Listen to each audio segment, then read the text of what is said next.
omusajja gwe bayita Magoola mu bwino yenna ataliiko kwebuzaabuza yalagaana n'omusajja gwe bayita Walukagga bombi nno nze bakwano bange Magoola ng'ate kati alumirizibwa Walukagga n'amusuubiza omuwa akasente yamuwa abantu mu mateeka ekyo nakyo kigamenya naye katugambe nti tekimenya na mateeka era ne bakkaanya mu kawaayiro akakukuutivu nti ekisanja bwe kiggwako ono gwe bawadde abantu nga yawaddeyo akasente tadda kati mbulira omulonzi ate gwe bookwatira akaluluko n'okawoono nga tebamulonze tomulonda kukola mirimu gyo ng'akoze endagaano nti ye tagenda kudda naye n'okuba nti wano yaguzeewo obuguzi ate ekyo teri yali atakimanyi mu kulonda mu balonzi b'e Busiro East kati yaguze obuguzi omukubira otya nti jangu ssebo wano waguddewo omwala gwetaaga kulaba bw'oyinza kuyambako yasasula emyaka ne bwanaagukola ne bwanaaziika ne bwataaziike ne bwanayogera mu palamenti endagaano eri gy'aba ataddeko emikono nga ya myaka 5 emuga todda nze nja kuba mmaliriza okusoma ate naawe n'okwata abantu b'e Busiro East mu nsi ngenda kuwandiika ekitabo kyange ekirala naye ngenda kubawandiikako sirabangayo kintu kifaana bwe kiti omuntu gwe mwali sogoba nga temwagala alinye abantu aba ono ayagala obbatunda n'ayagala obbagula ate kyemwali badde mubagobesa kwolwo tekyali badde nakwata miggo okuwulira obuwulizi olwo oluvuvumo ne lubanga terunabakakasibwa kuba luno lutuufu lwalukaga talimba Magoola gwe neraliikiriramu ebituufu bye naye walukaga muntu talimba. A'udhu billahi minash shaitani rajim. Bismillahir rahmanir rahim. Assalamu alaikum wa rahmatullahi wa barakatuhu. Nze Haji Kaboggoza omusomi w'edduwa ntereeza ensonga z'amaka ebyenfuna n'endwadde ezitategeerekeka. Haji Kaboggoza omusomi w'edduwa nsiŋŋaanibwa Ekitigoma ku Lwejjinja. Bw'obanga otuuse Ekitigoma mu ttawuni ku siteegi osobola okuba ku nnamba z'essimu ezo z'olaba zitambula. Gwe wenna ali ewala oyinza okuyita ku mukutu gwaffe ogwa WhatsApp ku layini eyo eya MTN obudde bwonna mbeerako. Bulijjo tukyazaako nalebo Moses Kasibanti ne tubaako ensonga ze tumulungula n'olunaku olwaleero Honorable tumuleese twakoma okubeera naye nga tannaba kugenda mu kalulu era Honorable wakoma okujja wano nakomawo okubbalirwe ng'akalulu kawedde nga tekannaggwa n'okuva akalulu kaggwa tubadde tukulabangako era ng'abantu bakewaza nakajjawo omulundi guno kati gwakubiri kukewaza media okyali mupya nnyo okyali mupya abantu tebakikonfusinga n'eri eri baali bagirwa byerabye ku kwezi kikirala so Honorable Kasibante Moses tumuleese agenda tunnyonnyola byayiseemu mu kalulu ebibaddewo mu kalulu n'ebigenda mu maaso mu kalulu sebo Honorable tusanyusa okukulaba nange bannange nsanyuse nnyo abalabi baffe abakewaza mbadde sibeera wano mu studio zakewaza for some time naye ng'ate mbeerako ku mukutu era nga etambula bulungi nga bulijjo tewali kuwananya mbeebaza abalabi baayo nabo bagiteeka ku mutindo naye naawe sebo ogitadde ku mutindo era eweesa ekitiibwa tebalaba nti n'abantu abakweyunira obalabanga ddala bantu abali ku mutindo ab'obuvunaanyizibwa kale bwetutyo bwetutandise ne Honorable Moses Kasibanti wabula nyongera okujjukiza nti aba Molax Tour and Travel be batuyambako tuteekerateekera empapula ezitufunisa visa okugenda mu ggwanga erya America, Canada, Bufalansa, German, Bungereza ne China n'amawanga amalala gonna agali mu kitundu ekyo. Kale nno bw'obanga gy'oli oyagala kutambulamu, oyagala kutwala mwana wo okusoma, oyagala genda kujjanjabibwa, oyagala genda kulambula n'ebirala ebiringa bwe bityo genda kuba Molax Tour and Travel wokka basobola okutuyambako mu nteekateeka eyo. Kakati nno tulina offisi bbiri, emu esangibwa Ntinda wali ku Kiwatule Road awo ku Kisaaki Business Center. Osobola otukubirako ku simu noti 7 6 noti 7 6 4 39 94 noti 7 6 4 39 oba osobola okutufunira ku simu yaffe eri esangibwa mu America mu Chicago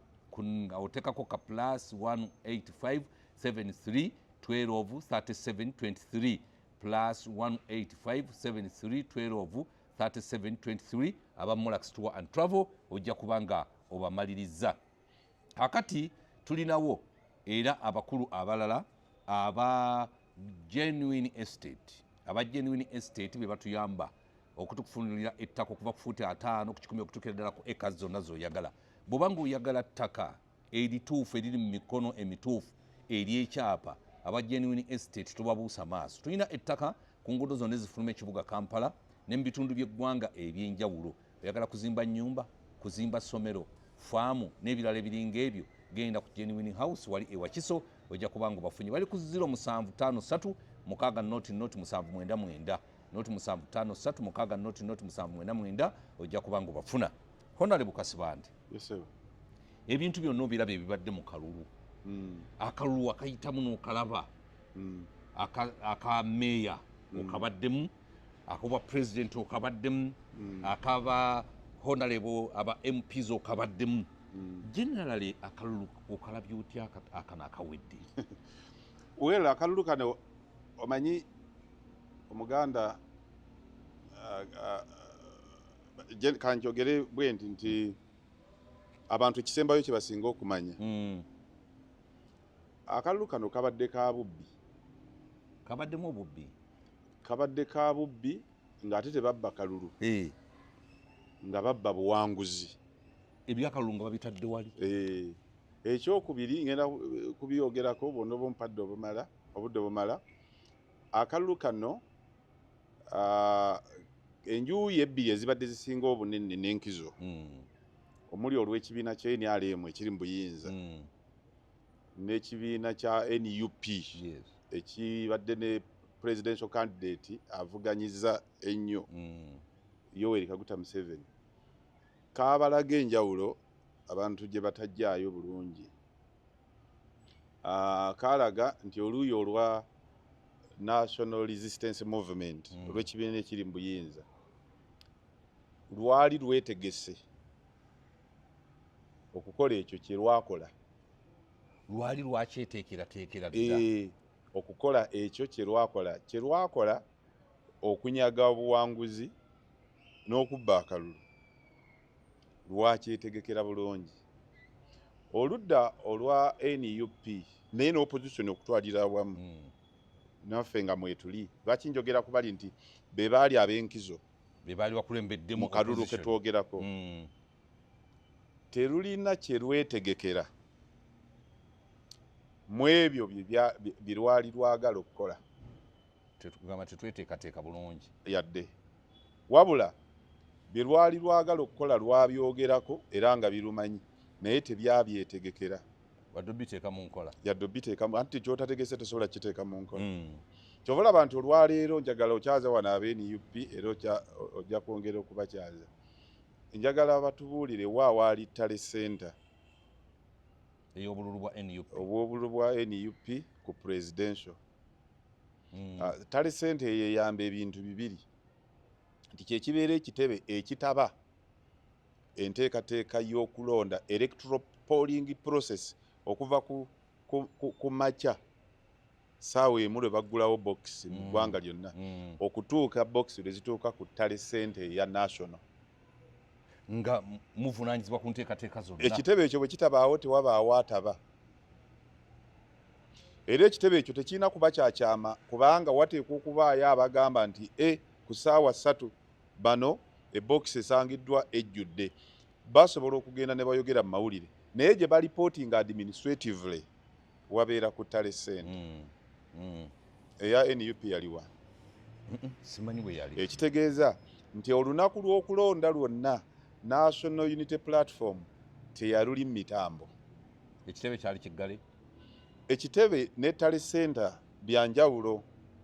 Ku kitebe basobola okuga nti ate wano wewazze ate wa treasurer ate wano wazze Tale Center ebeere controllinga wanudde naye teekwa kuba nga specifically eri ku kintu eki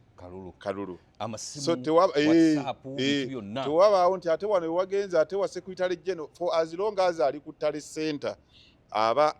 bakulaga ali in charge of that. Wano bali mu kubba akalulu. Ekitebe osobola okukigamba nti Tale Center egenda kubeera ku kitebe. Naye yes. Eteekwa okuba nga emanyiddwa ani ali in charge. Ekitono kye walaba Secretary General yali ku Tale Center ekkololo gye balangirira obululu bw'abaka ba Parliament ng'agenze kulwanirira kalulu ke. Legal advisor yali ne treasurer ndoza baali Lweza ku National Tale Center eya byabakama ne government gye bavuganya gye baagala okujjamu gyerangirire obwayo so ne bw'oba ogenda kubaako kyowakanya feeder ye tale center yo yes ebeera nga bwe ngambye supervisinga the whole electoral area kati twogera ku ggwanga lyonna era ng'eri networkinze eri eggwanga lyonna era nga on minute by minute basis buli ekigenda maaso mu ggwanga lyonna njogera kati ku muntu ali serious nga ajjako gavumenti emazeeko emyaka 40 ng'agenda jijjirako mu kalulu wasobola okubaawo agenda ojijjirako awalala oyo sigwe enkola ki ng'era mu kalulu ainvestinzeemu ssente ng'ainvestinzeemu amaanyi nga provokingiddemu n'essuubi eri abo abamulabye era abamuguze ku birowoozo by'alina nti agenda kujjako ono atabirina tale center eteekwa okubaawo si nsonga ekitebe kisooka okuba nga kwolwo kyekozeemu tale center nga tewali kirala kigenda mu maaso kyobalaba nti offices z'electoral commission ne tale center y'electoral commission byayawulwa on the polling day specifically ne bw'osanga chairman w'electoral commission ku nga 15 January Simon Byabakama aba talina kirala kyonna kyakolako okujjako okulonda yes kweza abanja nti nakolera electoral commission kwolwo si lwogenda era ensonga zo tazituulamu asaba omulimu tibanange njagala mulimu njagala mbeera accountant o electoral commission kwolwo si lwogenda ekitebe kiba kyajjiddwako ekirala byonna ne bwe nga bakolera ku kitebe nga it is a tale center kyobalaba nti ebifo nga Kololo byali market okuba nti tale center naye nga ate waliwo ofiisi z'electoral commission eza district ye Kampala bwe baali basobola such that ekiryawo kyonna is a tale center kyenjagala okuddamu nti NUP kubanga bino ebimu abantu bangi batya okubyogerako naye ate bwe tuba twagala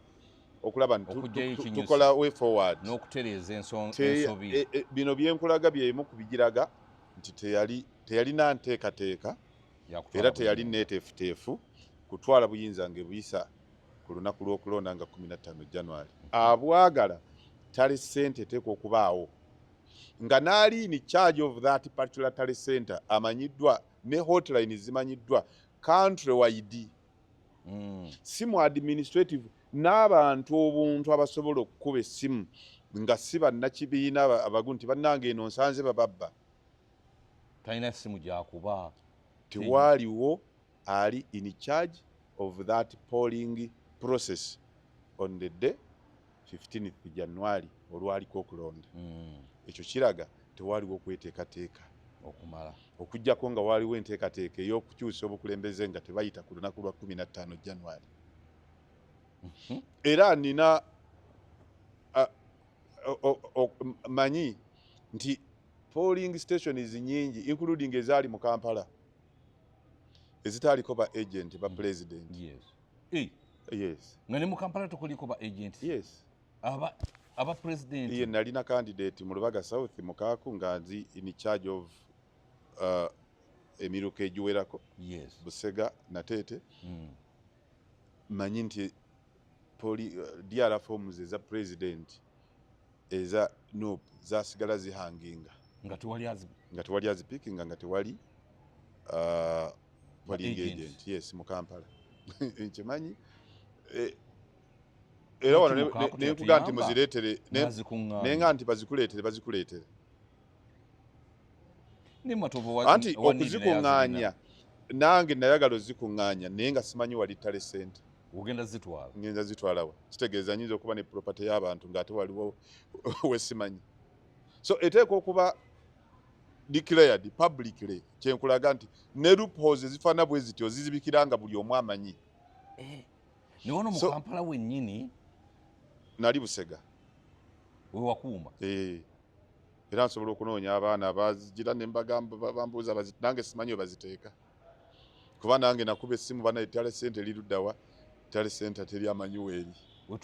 nange ekitebe nti ekitebe kiggale kuliko baasikaali so ebyo biraga obutali bweteeketeeke bannansi nja kuyita mu birala bingi mulina olwali lwe nabalabulako nga tuli mu program last years nti okulonda mukuteekamu olwali naddala bannaffe abali ebweru abatulabira ku mikutu mulina olwali lungi mu biseera by'okulonda ensonga enkulu temuzaagala bwe bazireeta mu ddiro temwagala ziwulire era azireeta ye mubi. Ekyo Museveni emyaka anaatufugidde paatire kuba nti abantu bangiraagire babeera mu lwali mu biseera by'okulonda. Sirogani Kabanji, Kanoonye, Kakube, Kabanji yali y'amaanyi okusinga ebyali biteekeddwa giteeka mu nkola.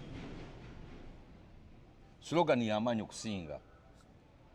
Abantu baleeta eggaali ne zitiikinga obululu walabayo gwe bakwata. Kati abaali bakakuuma bakuuma bati simanyi bwe bakakuuma. So ebyo biraga butali bweteefuteefu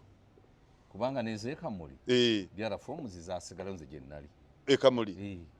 Kati abatasobola kwogera abatali wano to give testimony ku ekyo bangi. Ebyo biraga nti tewaaliwo bweteefuteefu kukyusa gavumenti at least with the NUP ng'eyita ku lunaku lw'okulonda nga 15 January.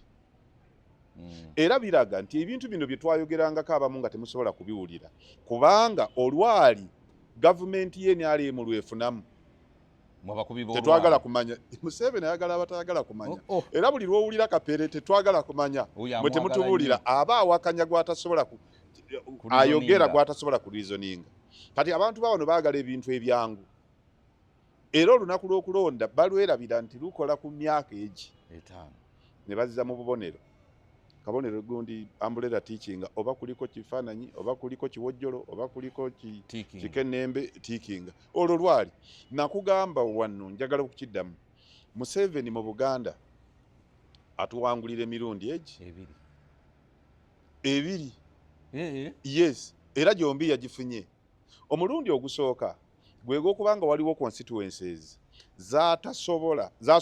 okuwangula n'asimbawo NRM n'awangula. Aba kuwangudde. Ogwokubiriza ezo zatasobola kuwangula.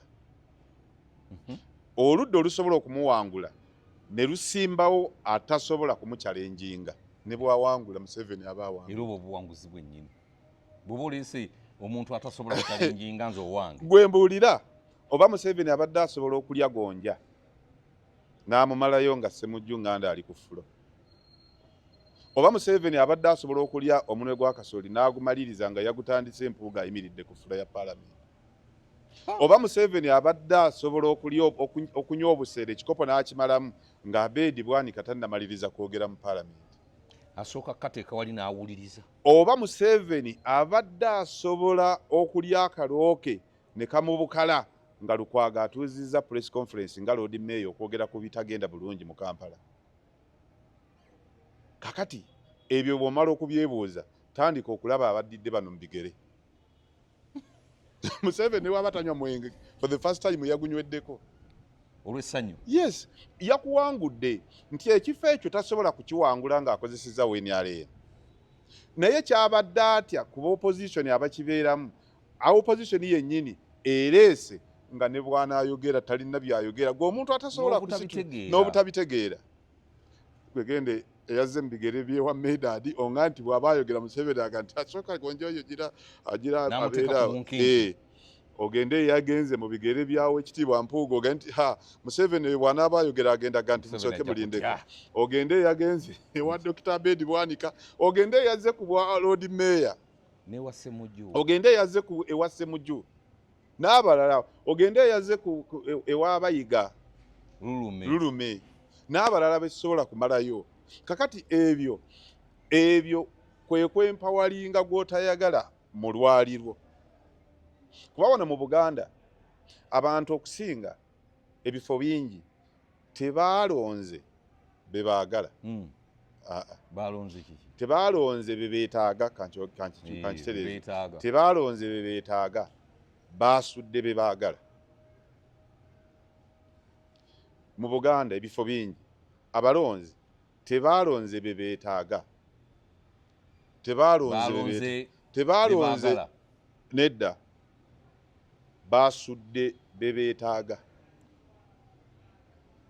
Baasudde be beetaaga. Abandi badde babayambako. Gwe mbuulira nti mu Kampala waliwo munnakampala omufunampola ate nga be majority abalonzi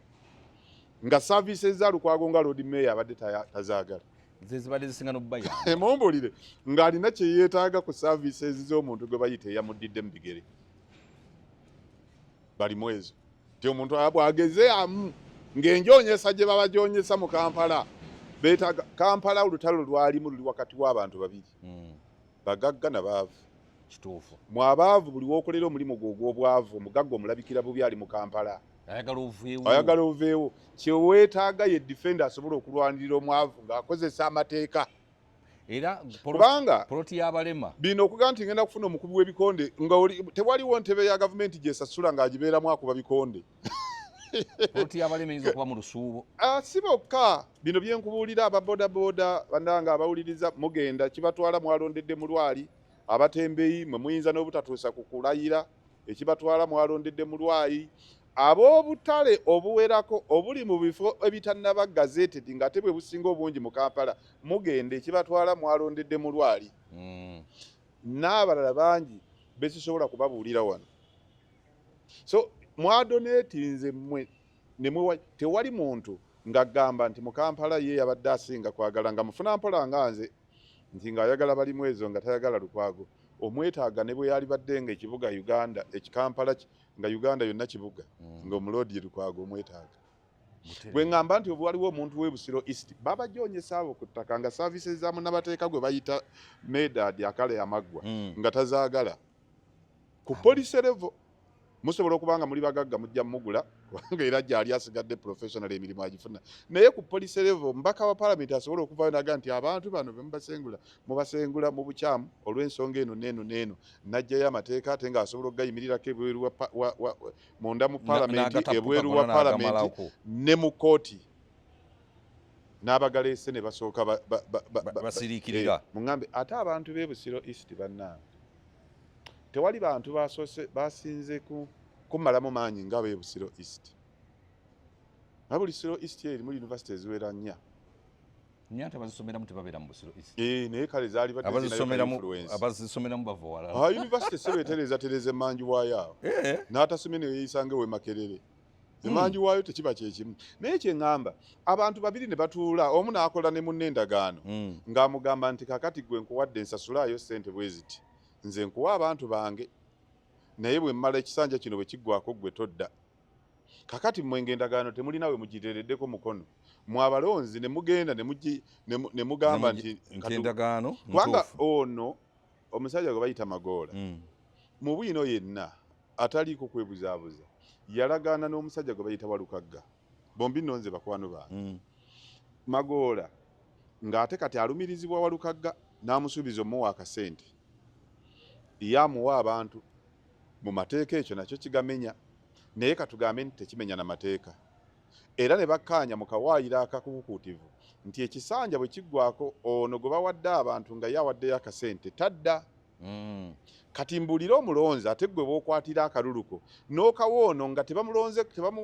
tomulonda kukola mirimu gyo ng'akoze endagaano nti ye tagenda kudda naye n'okuba nti wano yaguzeewo obuguzi ate ekyo teri yali atakimanyi mu kulonda mu balonzi b'e Busiro East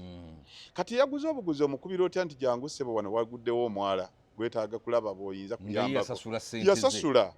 emyaka ne bw'anaagukola ne bw'anaaziika ne bw'ataaziike ne bw'anaayogera mu palamenti endagaano eri gy'aba ataddeko emikono nga ya myaka 5 emuga todda nze nja kuba mmaliriza okusoma ate naawe n'okwata abantu b'e Busiro East mu nsi ngenda kuwandiika ekitabo kyange ekirala naye ngenda kubawandiikako sirabangayo kintu kifaana bwe kiti omuntu gwe mwali sogoba nga temwagala alinye abantu aba ono ayagala obbatunda n'ayagala obbagula ate kyemwali badde mubagobesa ku olwo tekyali badde nakukwata miggo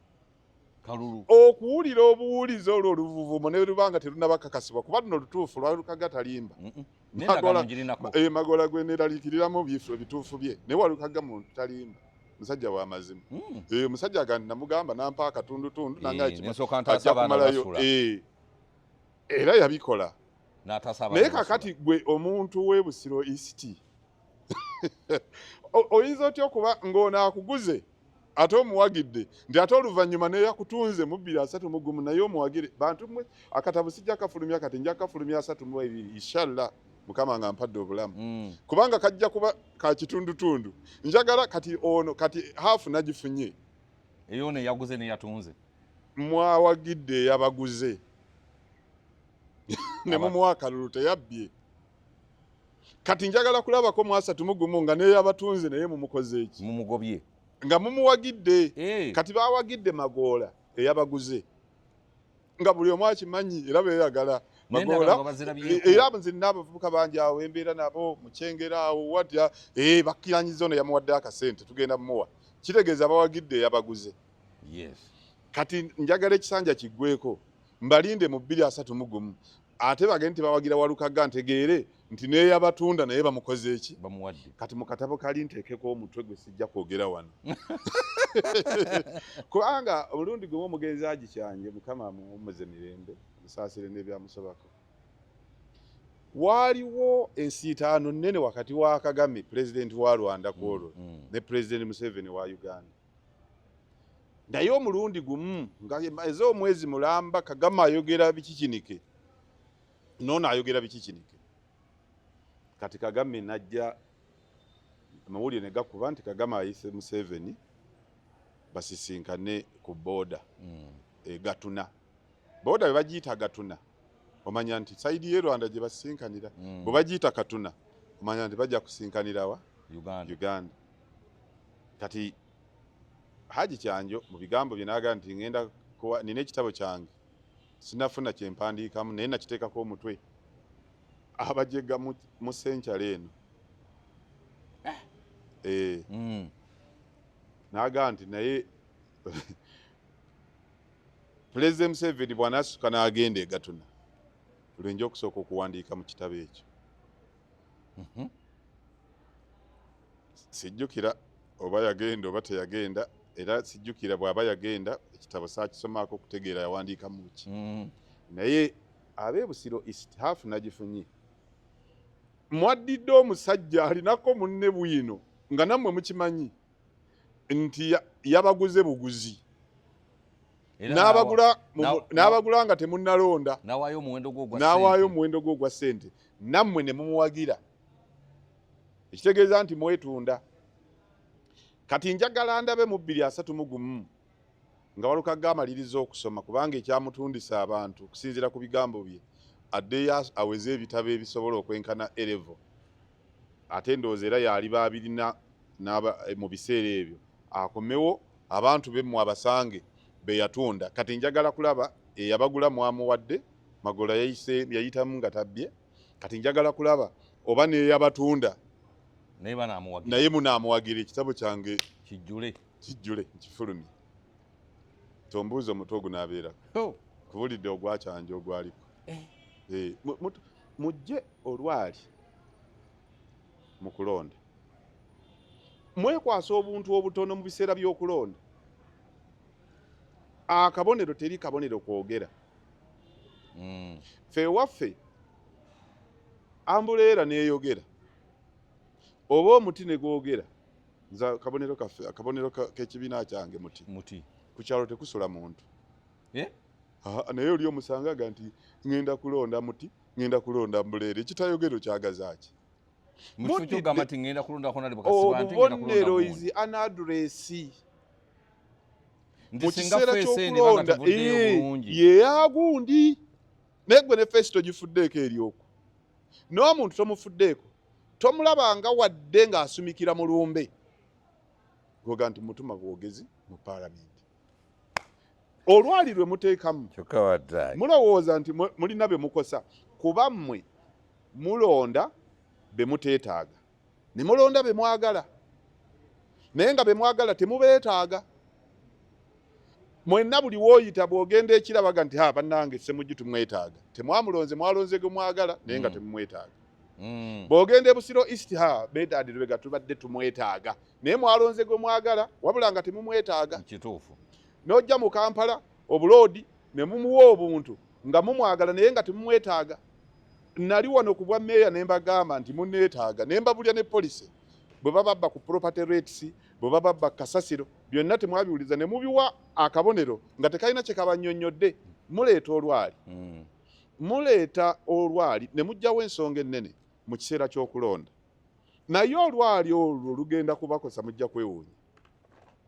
olwali ffenna naffe lujja tukosa mutulemesa okusobola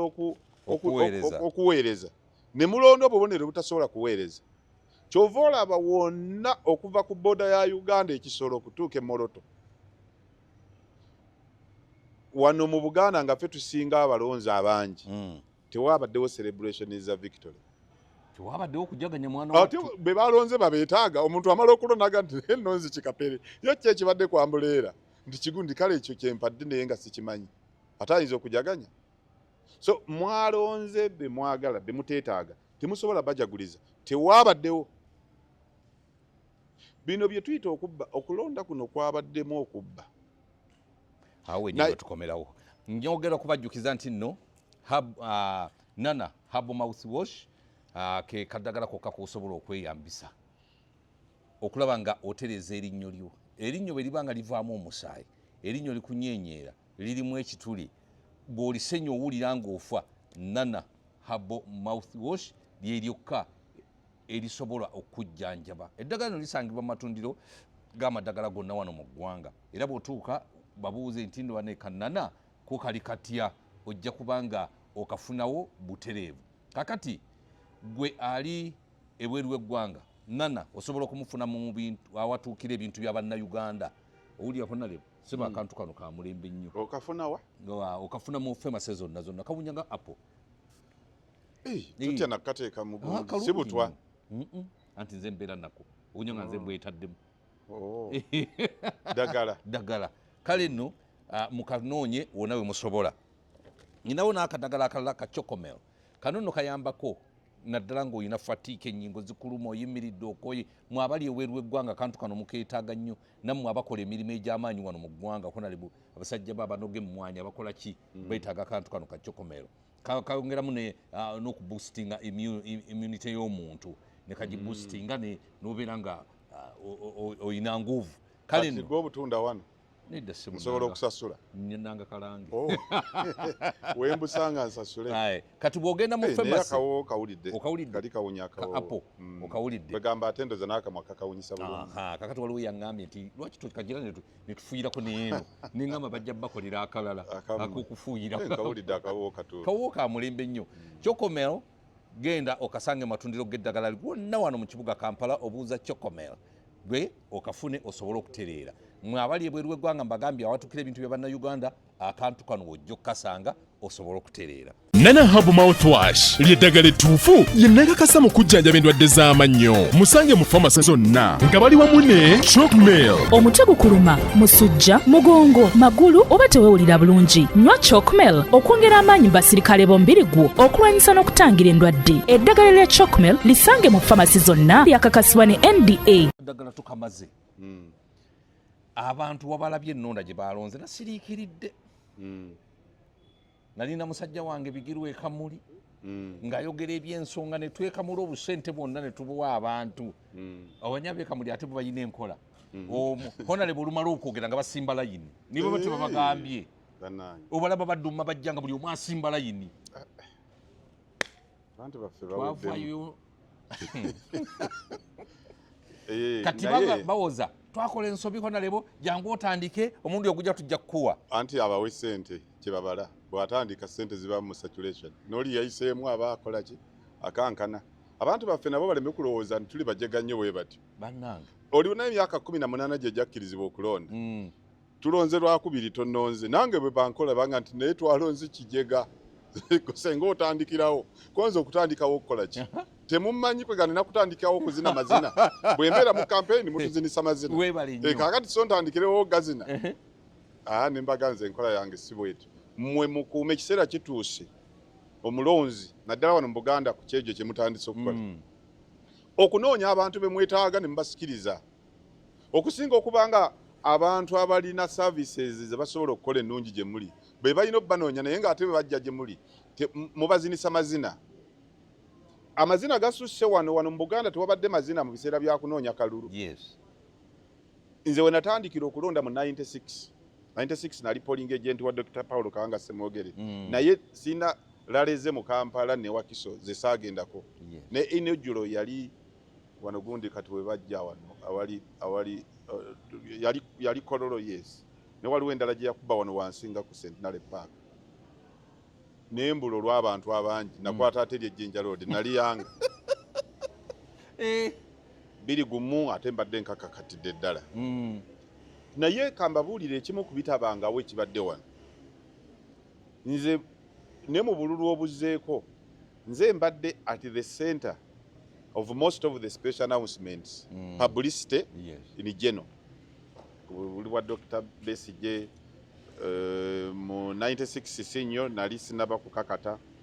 naye okuva mu biri gumu awo ebirango ffe tubiranga bameeya abesimbyo ababaka ba parliament aba Democratic Party nga bwe tulanga ku kirango tuteekako aboogezi abagenda okubaayo tumazeeko kampeyini eno ng'abalanga ebirango balanga bayimbi bagenda kubaayo simanyi oba mu Buganda mutegeera ekizibu kye mugenda mwereetera lwaki tuba tuleeta okusooka luli Honorable Yusuf Nsambu ajja kubaayo Honorable Damian Lubega ajja kubaayo mbogezi noba lisiti ngaawo nga 10 abantu bagamba baamaanya abantu bagamba nti tuteeko genda ate kuyimba olwaleero ng'ojjeko okubeerako okuyimba ebirango ebiranga campaign rally ey'omuntu ajja okubabulira byateekateeka okukola ne banne baali nabo basobola okubikola nga batuuse gyagenda oba mu parliament ate bikubuulira muyimbi ne bannakazanyirizi abajja okubeerako tebikubuulira bagenda kujja nabo era fokasi ye ey'okwogera okubuulira si yenkulu saagala kwatula manya g'abayimbi naye tekibakola bubimba sibaga nti be bakyamu Suna Beni ow'ebinyanyanyanya ajja kubeerayo Kingi Saha ajja kubeerayo Alien Skin ajja kubeerayo olukuŋŋaana lwa byabufuzi mmwe bababuulire lwaki musaanye okulonda oyo naye ate kati be balanga babasikirize bayimbi abalina ennyimba ezirina ku birala era nammwe ne mujja nga mujjiridde kulaba bayimbi babasika tubadde tukuba enkuŋŋaana omuyimbi bw'ayingira ku siteegi amaduuka ne bagaggala n'ababadde basigadde busukkakkulo bwavaako ne baddayo kyokka ono avuddeko ono ateekateeka okubakolera ababuulire bwagenda obikola oba n'obusobozi abulina oyo tebaagala muwuliriza kubanga obwongo bwabwe babuyingizaamu dda kabonero akatayogera akabonero akoogera guba musambu bubonero is an address ndagiriro yakubuulira kwezi we yesimbidde kasibante kwajjidde olabe nti feesi bw'enembula erinnya nennemu okusoma jakutegeera akabonero mwate bwe mulonda abayimbi be babasikiriza okujja ku kolaali era genda ku abeesimbyewo bonna ebibiina by'obufuzi akuloosi tewali kirango kibadde kisoma bagenda kubaayo okujjako okubategeeza abayimbi tekibabuulira bannabyabufuzi kuba mu Buganda mwasirituka dda ne muva mu byobufuzi naye temumanyi dda olwaleero buli omu amanyi okubba 7 yabba NRM yabba kituufu naye nze nsobola okuga nti okubba kwaliwo nga okulonda kw'ababaka tekunnabaawo nalaba ono gundi abadde yesimbye ku bwa ssente bwa district owa Nuupu Nasiifu nga n'empale bazikutudde akalulu ke bakabba ye bwe yali yesimbawo ku tiketi ya Nuupu yawangula ani era obululu yafuna bumeka talina gwe yawangula teri baali bamuvuganya baaliwo balonda batya bamuappointing mu tteeka lya kibiina ki bali abasiibanga ku kitebe nga babasolozaamu ssente mujje kati zino za kuzimba gundi zino za kukola gundi ng'era bakandidate bo bavaamu batyo ono alyoka asigalewo yali process kyentuufu kuba nti ye bwe baba bamubba akaka afiirawo bano kye bataakola nalabyo ono omukyala Nakitende ow'Ekyengera nga amapeesa sikaati yonna bagikutudde akalulu ke bakabbye naye ye bwe yali atwala tiketi ya Nuupu akubuulire balonderawa Lubongo y'omu n'ababuzaabuza mmwe n'abalowooza temubbye ne mulowooza nti eri gye bababbira bwekka be babbi ensigo gye wayingiriramu ggwe yali yaki lwaki abantu bangi baseka ng'abantu bano bababbye omanyi lwaki bo bwe baali batwala tiketi eyo gye bababbiddeko bayitamu nga bayitiddemu ku ki be bawangula bululu baabubalirawa kanono batuuseko ne mu box olunaku lulamba ne basiibaawo nze omuntu eyayitamu nga naye tiketi abbye bubbi amankwetu tiketi ya Nuupu tewaaliwo mazima na bwenkanya mu bantu abaagifuna n'olwekyo abantu abo olwembasanga nga bababbye nsooka kunenya ababbye nenzira ku bbo naye nvuga naawe oli mubbi munno yakubbye tiketi gwagifuna otya mubbi munno yakubbye ono mukyalo we Masaka bamubbye naye mubbi munne yamubye. Nawulidde ennaku nze ku muganda wange Ssemaganda Ronald North naye nga naye tiketi yagifuna Mankwetu naye yabbanzibe. Bano babbi na babbi. Ne balekayo Ssentongo Emmanuel Payasi. Omusajja munnamawulire omugundiivu. Ne balekawo Paulo Nsubuga incumbent. Naye bo baavuganyizaawa bano bategeere nti bannange omusajja atuwangudde. Saakira tuli tumunenya. Bantu mmwe ebikola bimukola bye bimu. Onula abamu mu bikola mu maaso g'abajega ababawagira ne babalowoozesa nti muli batuufu. Nuupu tiketi yo yali ya Mankwetu abantu abaagifuna bangi almost bonna. Babbanzibe naye obubbi tebwalimu bano olw'okuba nti ne bwe mwagijjako nabo baali tebasobola kwerwanako nga bwe beerwanako ate mubakuba nga bakuvuma ne bakukola buli kimu ekisoboka. Mmwe mulina omukisa ku kitebe gye mubadde mulwanira ku ttale Senta nga teri abakuba bajjawo bujja. Naye senga ne bali be mwajjako tiketi nakitendo ono gwe nalabye simanye gasanyula ne nasiifu senga namwe babba tiketi nga mujja okwesimbawo ku bifo ebyo be bababiddemu nga bwe mugamba balwananga mmwe bali temwali vuddewo ekyalibadde ku kitebe kyali kizibu n'olwekyo muba temwagala kubbibwa temubba bwe muba temwagala kubbibwa temubba. Katonda obubbi abusasula bulala. Naye nasiifu twamuwona nga Wakiso boge mazima era twebaza Katonda olw'obuwanguzi bwa Ian Kyeyune. Ekyo nakyo kire Lubongo yanti bakubba gwe tiketi wagifuna otya? Wavuganya nani? Bakataabu wabajja muddala ng'obajjiramu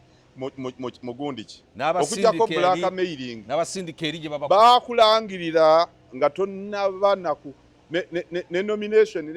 ne gundi n'ekibiina tekinnaba kuyita nti mujja abaagala ne bakulangirira nti gwe owangudde naye kakati naawe bakubba olowoozesa abantu nti oliye mubbi. Bantu mmwe mulekeraawo okubba bajja babba tuseke mulekeraawo okubba. Tiketi bwe muba muzitaddewo nga z'abanakibiina buli abakwalifayinga bagende bazivuganye. Naye nammwe mwabbanzibe mulowoozesa nti bano abasembyeyo tezaalimu. Olinayo gwe walaba nga yeekubiira nga alina complaint. Ebifo ebyaffe ekisooka twasooka ekibiina ekyaffe kikola ng'ebibiina bwe byalikoze. Kirowooza ku kwezi naawe njukira twakutuukirirako. Eruga kwezi ono alina ebisaanyizo. Ate constituency gyali njereere. Ne tujja ne twogera naawe. Gwe n'oga nti gwe tojja kusobola. Naye abalala ekibiina ne kyogera naffe ne tukola ki? Nga tewaaliwo balala. Era we waaliwo abalala twatuuza consensus. Naye gwe walaba abantu ba Nuupu abavaayo nga bakaaba. Oba tewabala n'obusente ne bugenda Bishop wange tomusange yaddukira nawaffe eno naga kyenda byerisi kirabanga kyokka entasobola kwogera musobola n'okwogera ku ttale Senta ne mugaba abaka motubbye naye Nuupu waliwo abaali basobola okwogera ng'ebabbye munange nga tebasobola nakwogera buuza abaayita nakuye obabuuze babajjamu nga balonze batya Nemagola yangamba bankubye miliyoni ngenda ku parkinga wali kati obwo buki bazimpe sente zange obwo buki era kati yabivuddeko lwakuba nti yayiseemu. Ekyo kika kya bubbi bwa bululu kye bayita election rigging. Abantu tebakitegeera balowooza nti bamenya kufulu ya box oba ya nyumba. Rigging, election malpractices ebikolwa ebikyamu ebimenya principles z'amateeka mu kulonda. Mwe mwabirabira ku byabakama baga nti namba 2 ate bamulangiridde namba 1 namba 3 ate gwe bajjeeyo. Byatandika mwaba Nuupu ekyo temukirinaako nawe musobola kukyejjako. Muli tundutundu ku bikolwa ebyo n'okubuzaabuza abeesimbyewo ne mubatwalako ebifo byabwe ne mubigabira abalala nga temubawadde na kakisa kulondebwa. Ne mutateekawo na structure structure nti abalonzi ab'electoral area B ono be balonda ba candidate be tugenda okuwa simbo mwe teyaliiwo. And you think that is not an election malpractice. So temutulowoozesa nti bali be bakyamu bokka.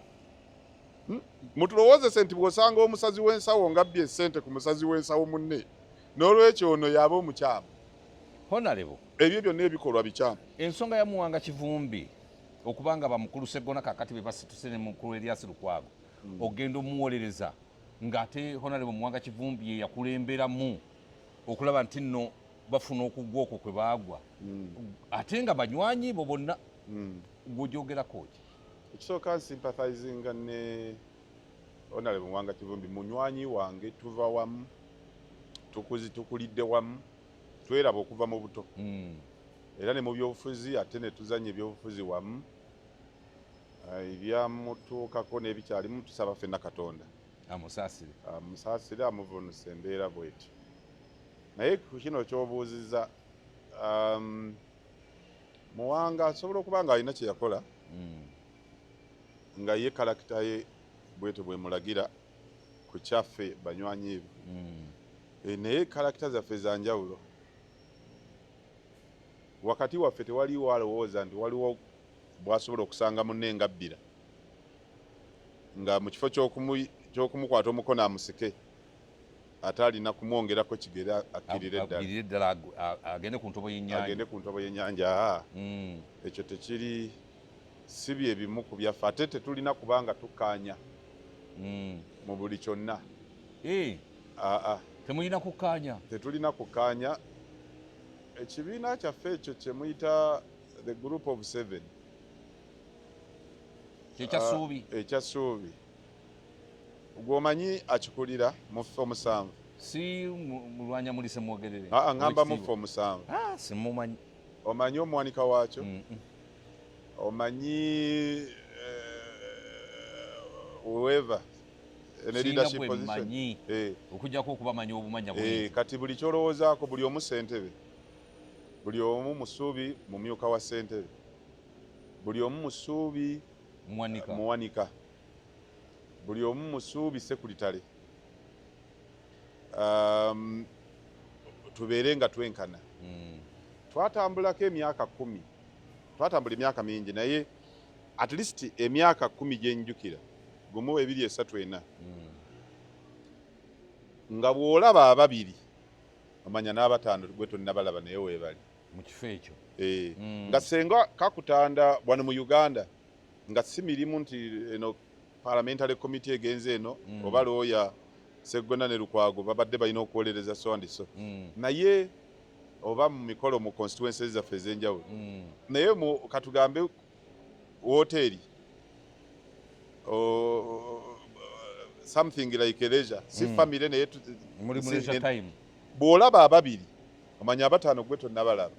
naye mu kifo babaawo, naye mu kifo weebali. Bw'olaba omu asobola okuba nga yatambudde ku lulwe, naye nga bw'olaba ababiri omanya abataano gwe tonnalaba weebali. Mwabeeranga muteesa ku byabufuzi kuki? Suubi twateesanga ku bintu bingi, naye nsobola okugamba nti laagire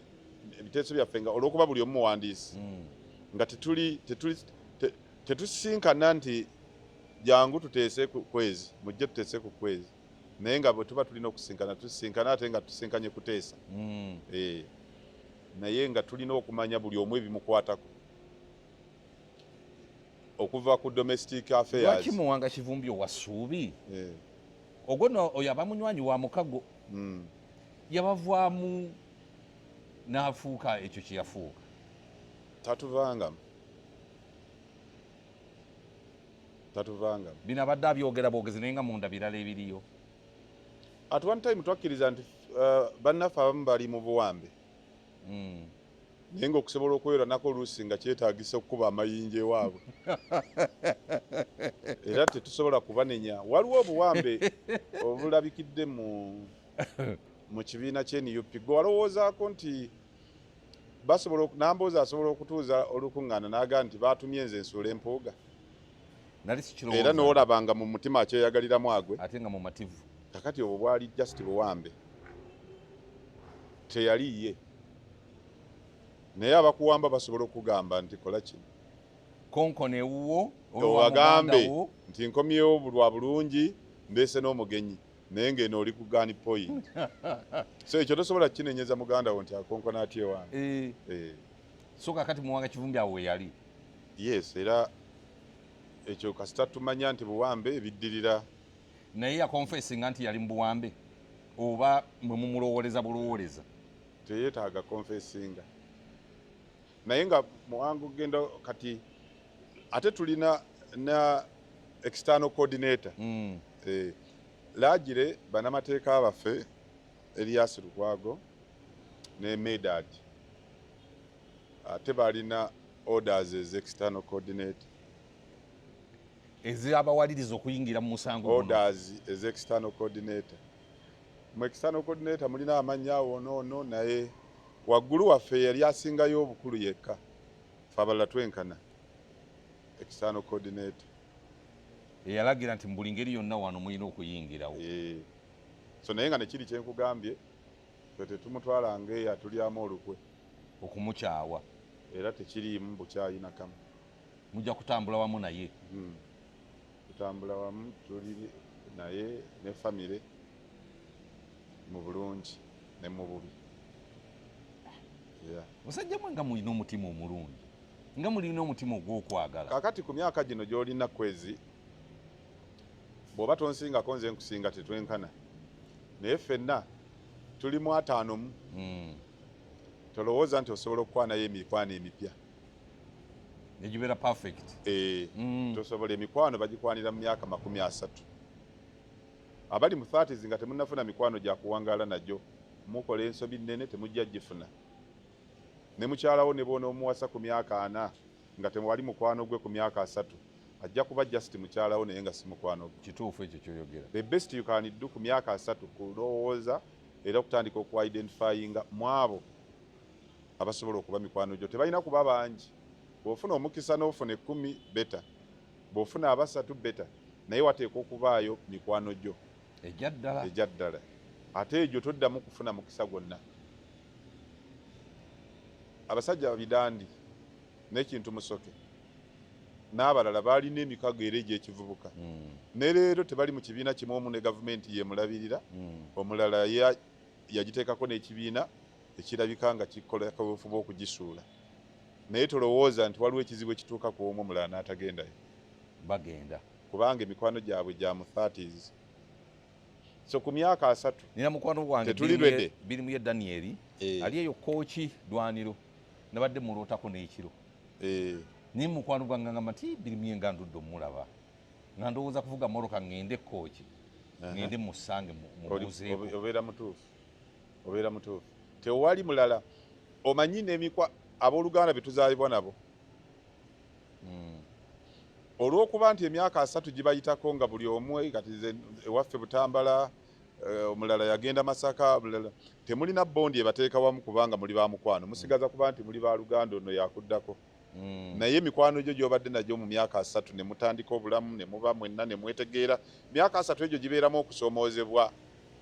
akasente ne kakubula oliwo abo booyogera nabo n'obibabuulira n'otandika okujjamu akubulira ebituufu kuba we mutandikire okutandika okukolagana noga naye ono ye yaseka busese nga kino kinguddeko naye ono yaddamu n'ankubira essimu nanga nti wagambye bwoti abo be mikwano era basingira ddala oluganda lubasinga musaayi oluganda musobola okwawukana kuba mubajjasiti ba luganda ne musigaza omusaayi nga gwe gubagatta naye nga temuli ba mukwano naye bano muba bingi gwe baganda bo batono be wali obuuliddeko ku bizibu ebyekyama okusinga mikwano gyo gy'olina oba 3 oba 4 so yesuubi bwetyo bwetwatambula twasinkana ddala tutandika life ya politics tetwali bato nnyo mu 30s as such naye kaliya yaffe nga bapolitician twagitandikira wamu ffenna nze nali mawulire Ssemujjunganda nga ali mawulire Lukwago nga ne Sseggona nga bali mu chambers zaabwe Muwanga nga ali mu byabufuzi fledged mu activism owekitiibwa Mpuuga nga alinyo yali atandise okukola was a very young investor nga alina sente ze kakati nga ffenna tugabana buli kimu waliwo beetaaga amawulire nga nze ndiwo waliwo twetaaga okutukolera ku mpapula eziririgo nga tulinamu bannamateeka waliwo twetaaga akasente nga tulinamu ate honorable Nambozo naye yali mawulire for some time era nga alina connections nyingi era tuyingira tutandika politics nga contacts z'amawulire ate Namboze wamaanyi azisinza nako so bwetyo no tutandika ebyo byonna nga ffena tubyetaagira wamu era twabishayalinganga sirina musango gwe nagendako mu kooti nga balooya balina okunjijjako ssente nga olwedde mulina balooya abammwe ne bwe gyali gyange ng'omuntu and so are others abasigaddewo ekintu kino ekya Honorable Yusuf Nsibambi kye yatuuseeko okyogerako ki bwe yavudde mu kalunga kamukubye bulungi nnyo aye n'agenda wa president n'aga nti mwe mubadde mukyagamba nti nina abannuupu bangi be twagenze nabo lwakuba tebayagadde kubeera mu kifaananyi ffenna twagala reconciliation era gye tutambuza babadde bakyamubeera bamwogerera najjayo n'ebiwandiiko n'emikono gye baateekako naga nti nga kuliko baani nani bangi ekisooka ekintu kya Nsibambi Honorable Nsibambi it is a half story nsobola okugamba ng'owamawulire nti story tennaggwayo ne event teri covered event eyalabikira mu kifaananyi abantu kye balinako kifaananyi bonna including bye tusobola okwogera wano including Honorable Nsibambi byatubulirako comment ekoma ku kifaananyi eki naye emabega waakyo fe abaasoma amawulire abasoma between lines waliyo kinene nnyo ekyaniveiringa for example nina information nga wabaddeyo abaka ba NUP babiri abalonde era nga ne mu parliament mwe bali nina information nti omu covid test yamulemesezza okugenda teyatestinze oluvannyuma ne bamugamba gwe tosobola kugenda obudde bugenze njagala Honorable Abubakar Kawalya owa Lubaga North aveeyo agende teyagenze Kawalya yabaddeyo